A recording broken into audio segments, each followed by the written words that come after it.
What's the thing that maybe you do when you are with her that you don't do when you are with someone else? I think singing is one. Mostly like songs on TikTok now. So now it's like what? Like when you feel very comfortable around that person, just sitting in a room doing nothing, right? You both could be working, and then you feel comfortable. Right? So I think for me, growing up in that education system that tried to expose you to debates, expose you to this, culture of always questioning, always being curious. It actually doesn't matter whether I end up being able to communicate well or not. I think what's most important is that you are exposed to a wide variety of views and you learn a lot of different perspectives.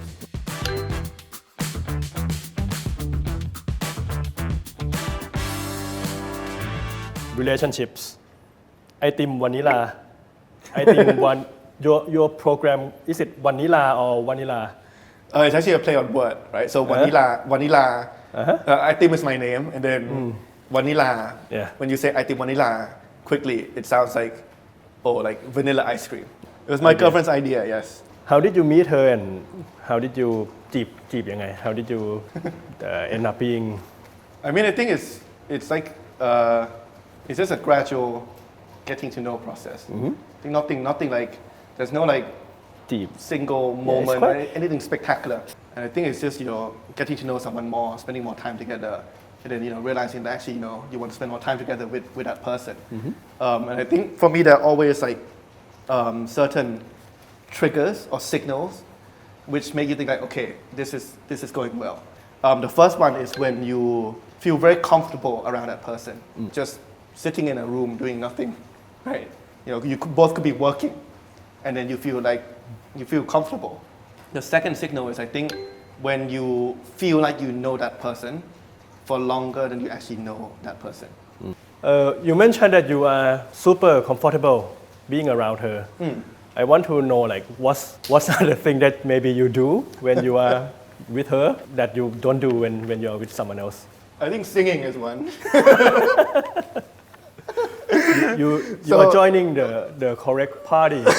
You mentioned about singing and Kun Thanathorn. Yeah, I mean my record with singing is not great. The first time I failed in an exam was a singing exam. This was back when I was I think Pond 1, so grade 1. Yeah, at a Saathit Jula, so a school in Thailand. Yeah. And if I remember correctly, they gave out 20 points for singing a certain song. Right, I think 5 points were allocated for lyrics. The other 5 points were allocated for rhythm. And then the other 10 points were allocated for melody or for tone. I got 0 on that. So overall I failed. How old were you? I was what? So grade 1 was like 7 years old, right? Around. Yeah, I was thinking if I'm a teacher and I'm about to give a 7 years old 0, must be very, very bad. Well, let's not prove it here. But let me say this. Ever since then, right, I've been trying to stay away from singing. Yeah. When I was at school in secondary school in the UK, the school was divided into different houses, like in Harry Potter, right? And each year there is a singing competition. So each house will choose a song, they will sing together. And each house is about 50 people, and we practice a few weeks leading up to it. Every year, whoever's responsible, like the head person who's responsible for that competition, will come up to me and say, "Can you just lip sync, please?" So there are 50 of us, but please lip sync on the real day. And like in election campaigning in Thailand, you're often asked to sing a song as candidates, right? When you go to like events in the communities. And I was so happy when I was campaigning in the previous election when the election laws came out. So the election laws would come out about 2 months before. Most of the rules would be about like limitations on funding and like about like regulations regarding fair competition. But one of the articles said that you're not allowed to take part in mahorasop, right? Which I think it means like an entertainment event. So if you want to be like legally conservative or to make sure you're safe, then the legal team in the party would say like don't engage in singing activities. And I was like, I am so happy. And I went around with this article whenever someone asked me to sing, like I'm legally not allowed to. I'm legally not allowed. But then I thought, they banned Mahorasop, which is an entertainment event, because they feel like if you host an entertainment event, people are going to vote for you and it's unfair, right? But I'm pretty sure my singing does not classify as entertainment. Or at least not entertainment in terms of it being pleasurable. And I mean, this is a fear, even at companies. Yeah. I mean, we have like company parties. And, karaoke is quite a popular activity amongst the Thai communities. And I'm always asked, like, please just sing one song. It can't be that bad. I give them the explanation. It can't be that bad. I always get like peer pressure. And whenever I end up, singing, they never ask me again. And in future events, if I go with the same group, they never ask me again to sing. So I think, there is that scientific proof and list of evidence in terms of my bad singing record. So that's something I only do around my girlfriend. don't think too. I don't think she wants me to be myself when I sing. What songs would you sing around your girlfriend? Mostly like songs on TikTok now. So now it's like what, like But I mean it's not like I intentionally think like, oh, I'm going to sing and I sing. But sometimes when I'm working, some song pops in my head and I just, be too much of myself. Speaking of your time in Oxford, one thing that quite standing out was the fact that you were a leader of Oxford Union, right? Am I correct? Do I call it right? The title is president. Yes, president. So it's an elected position. So you have to. So it matters. I mean, every member of that committee has to run an election in order to be part of the committee, of the management committee. Right from, they call it the secretaries committee. So that's kind of the largest committee. I think there are 11 members. And then I ran for standing committee, which is the one above it, with slightly more responsibility. Then I ran for treasurer, which is one of the kind of the two vice president positions, and then finally for president. So you ran for 4 elections when you were in the UK? Yes. And how many did you win? I mean, I won all 4. You won all 4? Yes. Nice. But you lost one in Bangkok. Lost the one in Bangkok. Lost the one that mattered. But how did Oxford Union shape you?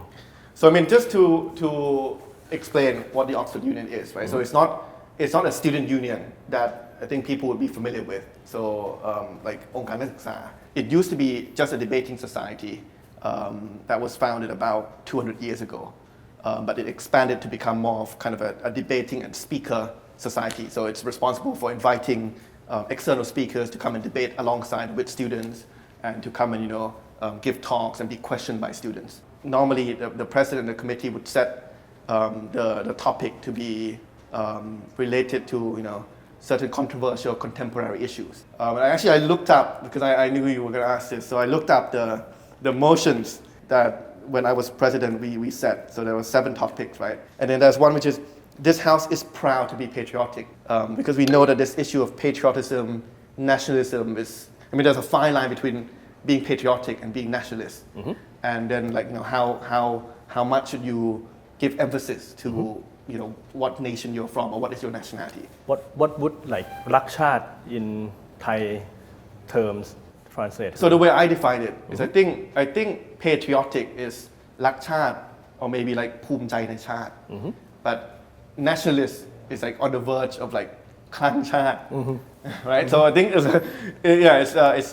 it's up to the debate in terms of how we define that. But I think it sparked quite an interesting conversation, because at the end of the day, especially in today's, I mean, at the end of the day, the lines that are drawn between borders are all man-made, right? They're all imaginary. And I think in today's day and age, where we are seeing increasing globalization, we are seeing technology pretty much making border lines much less important. I mean, there's a question of whether how important is it that we associate or identify ourselves as a member of a certain nation rather than a member of the world or like a global citizen. Right? Yep.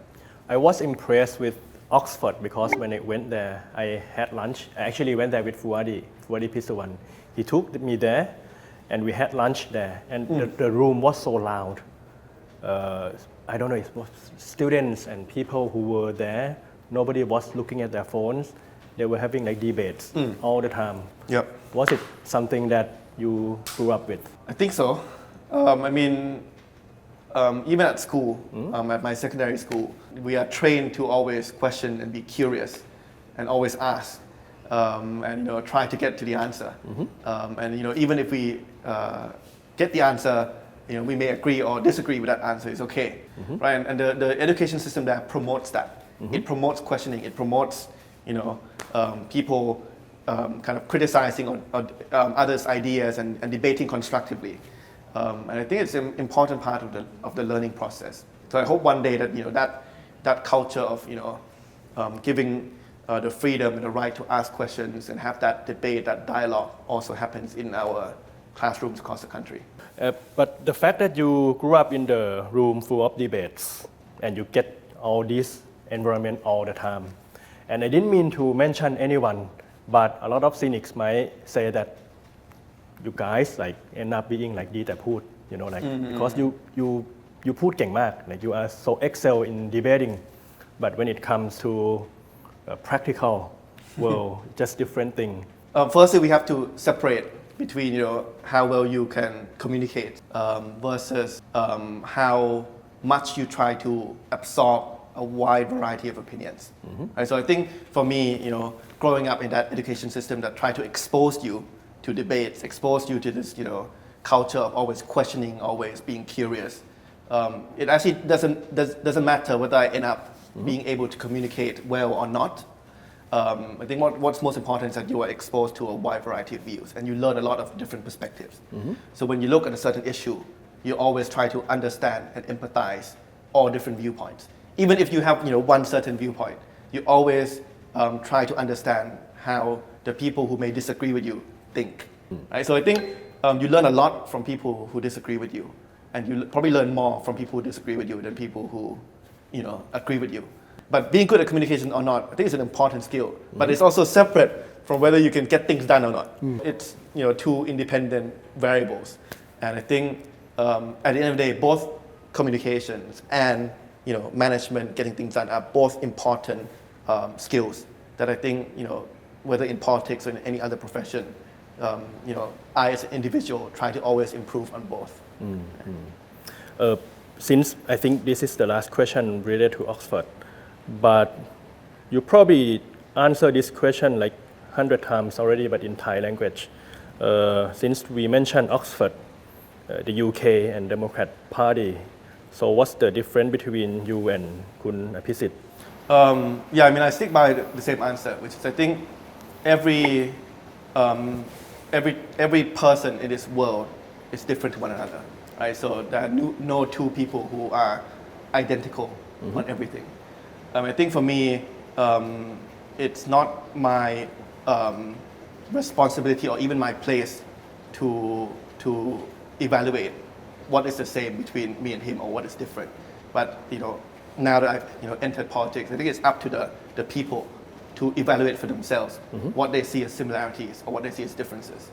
At the end of the day, every person in politics should be judged based on his or her own, actions, decisions, points of view, thinking, not based on which family does he or she belong to or who does he or she know.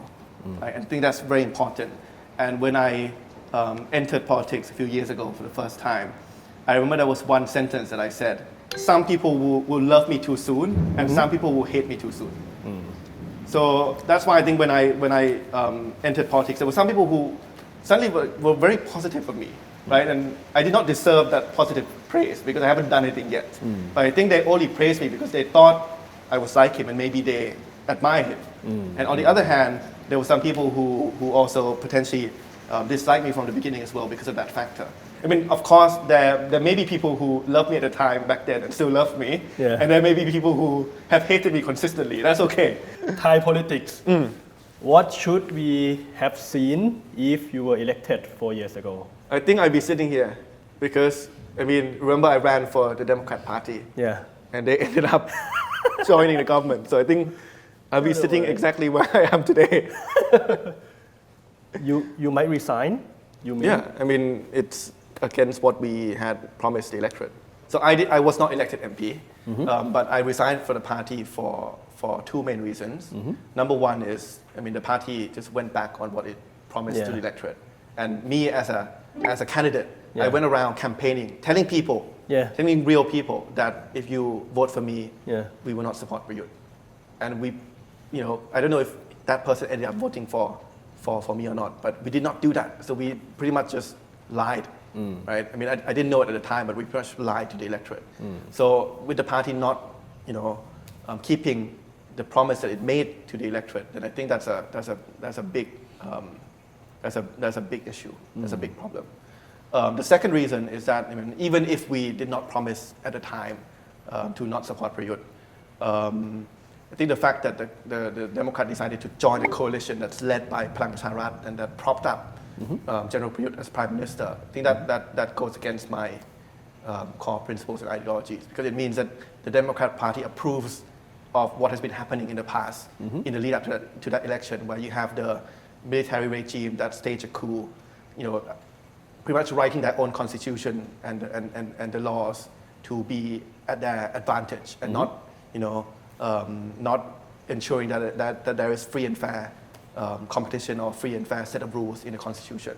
So by joining that coalition, you're pretty much saying that all of that is acceptable to you. And for me, it's not acceptable to me. So even if I was elected back then as a Democrat MP, I would have to resign. But you would still be an MP, right? I mean, legally. I think in the current constitution, if you resign, then you resign as an MP as well. I see. So if you resign from a party, you resign as an MP as well. Which is why you realize that all the so-called Ngu Hao, who, you know, was elected on one party and then is now voting, you know, with the other party. They haven't resigned from the party, because if they resign from the party, they would have to resign as MP as well. Yeah. I was going to say, like, you can choose to be like a reverse Ngu Hao, you know? I mean, by definition, that's also, I guess, we're getting into complex territory now, but I guess that's also, it depends on how you define Ngu Hao. If you say Ngu Hao is that you were elected from a certain party and you end up sitting with another party, if you define that as Ngu Hao, then if I was elected as Democrat, but then vote together with a different party, I'm also a Ngu Hao. But then that does not take into the fact that the Democrat Party themselves went back on the promise they made with the electorate.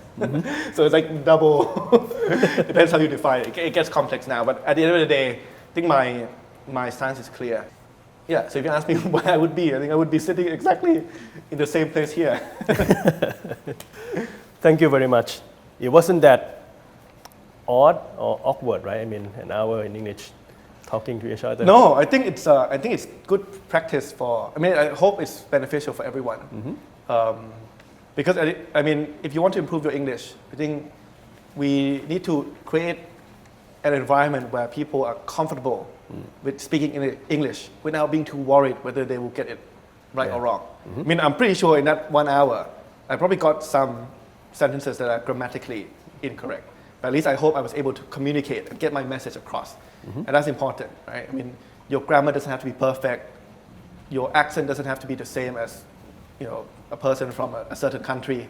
As long as you practice communicating and then making sure you get your message across, and that is fine. I think the education curriculum should be based on that too. So focus less on knowing the language, the principles behind it, the grammar, and focusing more on creating an environment that allows people to dare to practice English. And I hope like this show is one small tool for people to use to practice English. And I think, you know, being comfortable in terms of speaking English to a Thai person is important, because if you're not comfortable speaking English to a Thai person, then how are you going to practice your English? workpoint today สาระความรู้เพื่อวันนี้